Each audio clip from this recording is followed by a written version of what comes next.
he doesn't win, he's going to get fired. Yeah. If he goes against the owner and doesn't win, he's going to get fired. So his only hope is that no matter who's at quarterback, they just win ball games. Right. But it would be a lot better for him if it was number 2 rather than number 13, because one's 22 and in some people's opinion still has a high ceiling. The other's 36 and is more than likely going to be out of the league in 2 years. Well, no doubt. And 5 years ago, McCown was out of the league for an entire season. But as far listen, I like Josh McCown. I like his leadership. Guys in the locker room and by all accounts really, really like him.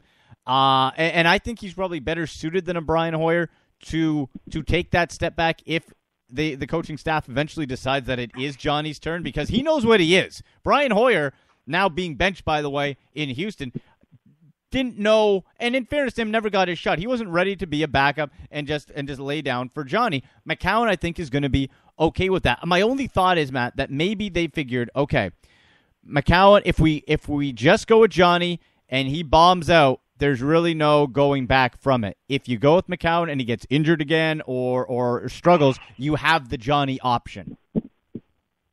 I feel that, and I understand that, but my counterpoint to that point is that if you don't know what Johnny has, how can you go forward with a plan of attack in the offseason of how to get this team better or to go out and get another quarterback if you need one when you've still got a giant question mark? Do you get one anyway and just say the hell with it, and we'll have a training camp competition and see who comes out as the less loser? Because in the last 5 competitions I've seen, nobody's actually won the job. They've just been the lesser of the two evils. So is that the formula that's going to get this team to the playoffs? I don't think so. But maybe they're just trying to win football games in a new and creative way. They're trying to reinvent the wheel at this point. Yeah, and you're right, man. Hey, you know how I feel about Johnny, right? You know I want Johnny football in there. But you're right. If Josh McCown plays 8, 9, 10 games going forward, whatever, and Johnny's just sprinkled in, or Johnny plays the last 4 games of the season or something, and you still have questions, yeah, then it is, okay, do we draft a quarterback? Do we have another camp of McCown, Johnny? Play the guy, and let's see if you need to go out and get a quarterback. But again, it goes back to, that's all well and good for us to say. For Ray Farmer, for Mike Pettin, if they choose wrongly, they are gone, and it will be a new administration that is looking to find the next quarterback. So I kind of get where they're going from. But if they don't make any decisions, they're going to be gone too. That's true. You know, you can't have it both ways. If you play it safe, you're going to be sorry at the end. If you don't play it safe and you risk it, at least you could say, I died with my boots on. Yeah, and go the old the way cowboy you can. analogy. Right. I fought till the end. Right. Instead of playing it safe. I did what I thought was right, you know. And whimpering, going out with a whimper. The good news for the Browns is, and this is a big reason why I wanted Johnny Manziel to start this week, Matt. The Oakland Raiders defense is terrible. I like Khalil Mack, but that secondary is wretched. They've given up, if not the most points, one of the most points in the NFL, and have been perpetually bad. That being said, they are not the duds of Raiders teams past. That Derek Carr, Amari Cooper, Michael Crabtree. I really like Derek Carr's development. DeFilippo knows him well. He was in Oakland last year. So this isn't a cakewalk by any stretch, but I thought, at least on the defensive side of the ball, that Johnny would have had the best chance to succeed. And maybe that's what they were afraid of, that he did do well. And then again, you'd have the question of, well, how do we go back to Josh McCown? Very well could be the possibility of why they're starting McCown, because they don't want to have to justify spending $15 million on a backup quarterback, which goes back to another bad free agent contract. Yep. That the Browns just continue to bury themselves by. For a team that was in great cap shape, they went a little hog wild on the wrong guys.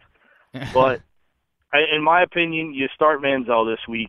You let the kid go out there, get some confidence, go up against a bad defense, see if he can continue to make plays, and then you move on from there. By not doing that, what, are you going to save them for a Denver defense that just kills quarterbacks? Are you going to save them for a Baltimore defense that's still without Terrell Suggs and Ray Lewis and Ed Reed, and all those guys are either retired or injured now?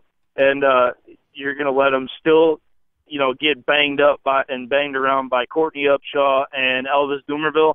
You're going to let him go against those teams? Why not let him get some confidence first? I mean, he walked in there and he had a 4-minute press conference yesterday. Johnny Manziel has not had a 4-minute press conference in his life since he's been drafted by the Cleveland Browns. He was so disappointed. He basically looked like somebody, shot his dog or took away his new favorite toy at Christmas. The kid basically had to look like, I went out there, I got you a win, I threw 2 touchdown passes, I managed the offense, I did what you wanted. Yeah, I struggled with a couple plays, but we still won the game. What more do I have to show you people to justify me being out there? Right. And I don't know that the answer to that question is out there. I think he showed enough where he should have justified getting another chance. Not that he won't, because Evel Knievel will start at quarterback and do some crazy stuff and end up, throwing away the whole season. But it's a bad look in my opinion, and it's not one that this team needed to have or needed to make at this point in the season. And they're going to find themselves in a situation that he's going to be out there again. And if they continue to have to go back to him, at some point you have to look and just say, okay, can we stick with the quarterback, please, and not try to have this carousel continue? I just think it's going to be interesting to see how Manziel handles this from a maturity standpoint. Is he still working as hard? Is he frustrated and think, well, you know what, until I start again, forget it. How is he going to handle this disappointment? That's, I think, going to be very telling where he is in his development. Make no mistake about it. He's pissed. He's absolutely upset with the decision, and I hope that drives him to work his tail off in the film room, at practice, and do all these good things. I hope it puts him in a situation where he can use this as motivation, use this anger, that beast that's inside of him, and let it come out on the field in practice, and go ahead and show these coaches why you should be the starter. Exactly. Go ahead and show them that they made a bad decision, and let McCown, show that he is what he is at 36 years old, and he's not going to be the old dog that learns a new trick. Go out there and show them that you earned the job. You definitely deserve the job. And hey, I'll be the first one standing in line to congratulate you, even though I'm not your biggest fan. I will congratulate you on the way you handled yourself, because that's what you need to do. And if he goes out there and does it, sooner rather than later, he will be your starter again. You just don't want to see him sulking. You want to see him handle it in a mature way. Totally agree. This is the Doghouse, your inside look at the Cleveland Browns. Andy McNamara alongside Matt Florjancic. Send us your questions or your answer to our Twitter question at AndyMC81, at Matt Florjancic. Give me a score prediction this Sunday. Browns versus Raiders, and does Johnny see the field? Raiders hold an all-time record in the regular season against Cleveland, 11-10, but the Browns have won the last 2 meetings, including a 23-13 victory at First Energy Stadium last October 26. Matt, let's do a segment we call From the Shotgun. And that's where we look around the AFC North and the other opponents and how the division will shake out. So the Browns currently tied for second with the Pittsburgh Steelers. The Cincinnati Bengals and the Baltimore Orioles square off against one another. That one in Baltimore, M&T Bank Stadium. So hopefully they beat each other up and injure each other and all that good stuff. Prediction for that one. Baltimore hosting the Bengals. Baltimore coming off of that bad loss to the Raiders. I expect an Ravens team to come out there and handle their business, and I think that Cincinnati beats M&T Bank Stadium 2-1. I like the Ravens in that matchup. Yeah, I'm going to take the Ravens too. I think they were embarrassed, and that they're a bit better team. I think it'll be close though. I think it'll be a little bit of a shootout there. So we'll both go with Baltimore there, and for Pittsburgh, they are into St. Louis to take on the perennial 8-8 St. Louis Rams. It just seems whatever Jeff Fisher coaches a team, 7-9, 8-8, 9-7. They're at home, real good defense, up and down offense that we've been accustomed to. Do you see Pittsburgh putting the boots to the Rams? I don't see it being a boot stomp, and I think it's going to be a closer game. I'd say probably around 31-17 Steelers. Yeah, I'll say Antonio Brown puts up another touchdown or two for the Steelers, and they get I'll say 35-24 because that Steelers secondary is pretty wretched. Now, Matt, official prediction time. Browns, Raiders. Our season record is 1-1 apiece. at the end, when I leave First Energy Stadium, am I going to be happy or sad this Sunday? 24-21 Browns. Yeah, there he is. All right, 24-21. You say for the Browns. I'm going to say I think Josh McCown's going to have some long drives like we saw in the first game. I don't think he's going to go helicoptering, despite it being an old team, and he's going to want to prove something like against Tampa Bay. But it'll be 21-16 Cleveland. Double dip of Cleveland Brown joy. Matt and I agree. I don't believe it. We both agree. So we're either going to be 1-2 or 2-1. That's right. Exactly. Let's get to your tweets here at the Barkoff, and you can follow us on Twitter at AndyMC81, at Matt Florjancic. So in the Barkoff, we've been flooded with replies today. We'll get to a few of them right here, Matt. Have from D. Traver Adolphus on Twitter.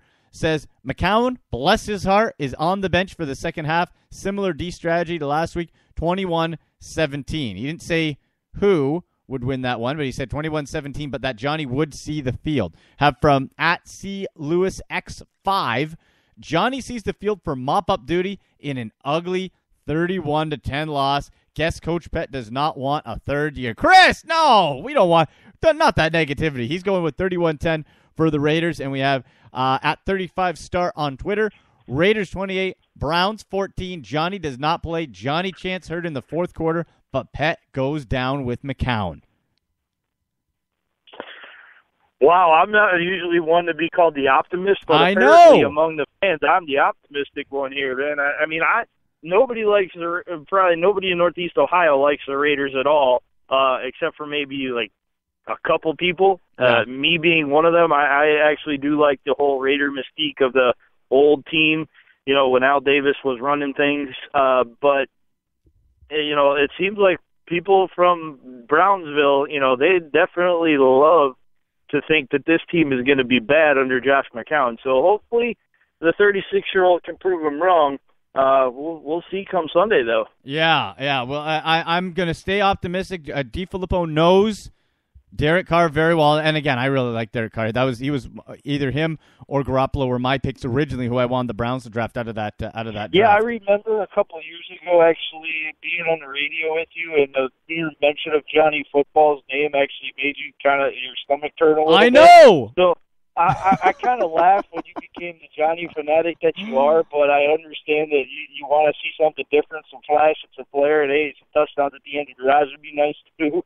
So to hear you talk about Derek Carr and Jimmy G being your guys that you wanted, it's kind of a 180 from what I used to. It totally is. And you know what?